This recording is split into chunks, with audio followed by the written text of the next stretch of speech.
Hello everyone and welcome back to Brick Country. Mason here.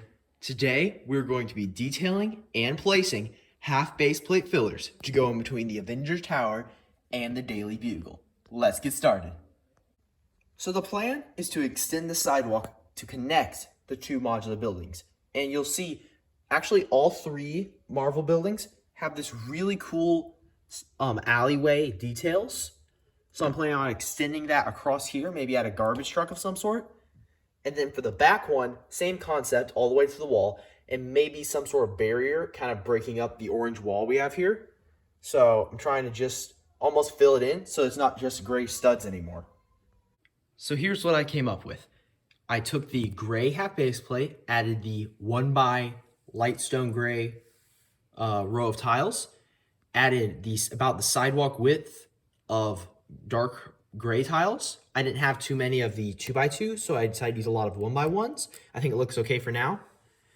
And then I tried to copy the alleyway technique used in Avengers Tower and Daily Bugle, but I also added some of these quarter round dark stone gray tiles to add a little more texture.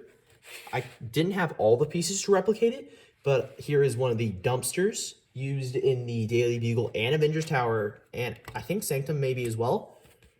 I put some food items and garbage in there. And then from a bulk haul I got recently, there was this garbage truck. So I'm planning on using that kind of right there and have that placed in between the two buildings. And then for the one against the wall, I came up with this design. Same thing about the sidewalk, same thing about the alleyway, but then I used white masonry bricks for the wall with large leaf elements. Use some snot bricks to attach those. And then this tree design, I used a 4x4 circular plate with, I don't know what these pieces are technically called, but basically an L brick that's modified on the side in light stone gray. I used some 1x1 brown cylinders running up through it to the base. There's no rod in this one. That would make it a little sturdier, which you could do, but I just didn't. Then I just stacked a bunch of the leaf elements at different angles to create this nice little tree, which I think will add a nice splash of color to the design. I'm excited to place these in the Lego City. In fact, let's do it now. And here they are, placed in the Lego City.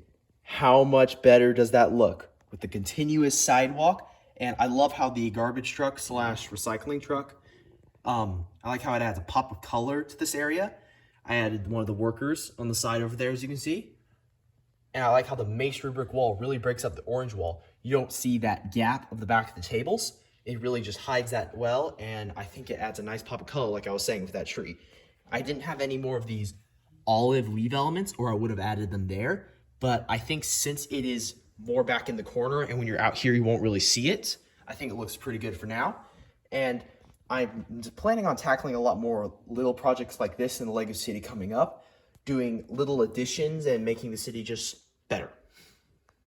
One final change.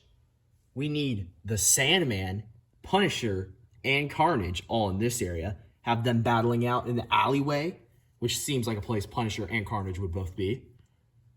And we have the Sandman, which I love the detail they did for the sand coming out of the asphalt, which I think is pretty cool. And now that we have Marvel figures installed back there and a garbage truck over here, I think the half base plate project is done. It feels so good to get those empty gray studs finally filled. If you enjoyed this video, please remember to like, subscribe, and to follow me on all my socials as well. See you guys later. Farewell.